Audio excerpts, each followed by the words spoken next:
বন্ধুরা, আগের ভিডিওতে এই অ্যাডভান্টেকের এই স্পিকারটা আপনাদের রিভিউ দেখেছিলাম এবং আজকে আপনাদের এর টেস্টিং ভিডিও দেখাবো এবং এটার সঙ্গে এটা 3050 চালাবো, 3050 বোর্ডের সঙ্গে চালাবো এবং 4440 আউটপুট দিয়ে 3050 বোর্ডটাই চালাবো এবং এটা ওভারঅল কীরকম আওয়াজ আসছে আপনারা সবাই হেডফোন দিয়ে শুনুন। একবার ক্যাবিনেটের মধ্যে দিয়ে চালাবো আর একবার ক্যাবিনেটের বাইরে দিয়ে চালাবো, স্পিকারটাকে বাইরে নিয়ে চালাবো। ঠিক আছে, দেখা যাক। এবারে এই যে কেবিনেটটা দেখতে পাচ্ছেন, এই কেবিনেটের মধ্যে এই যে অ্যাডভান্টেজের এই স্পিকারটা খোলা হবে এবং এই ভাইটি খুলছে।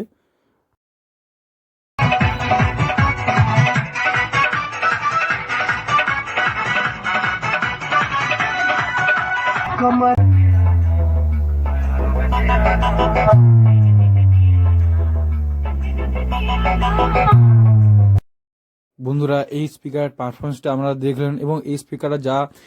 পারফরমেন্স দেখে বোঝা যাচ্ছে যে এই যে স্পিকারটা এত কম টাকার মধ্যে এই যে পারফরমেন্সটা কোনো স্পিকারে দিতে পারবে না এবং এই স্পিকারটা এত কম টাকার মধ্যে ভালো পারফরমেন্স দিয়েছে এবং এই যে বোর্ডটা 3050 বোর্ড, এটা এই স্পিকার ভালোভাবে চালাতে পারছে না এবং সাউন্ড ফেটে যাচ্ছে।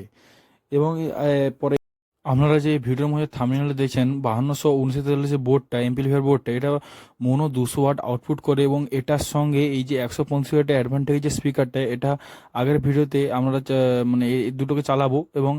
এটার সঙ্গে কী রেজাল্ট হয় এবং আগের ভিডিওতে পরের ভিডিওতে আপনারা দেখবেন এবং চ্যানেলটি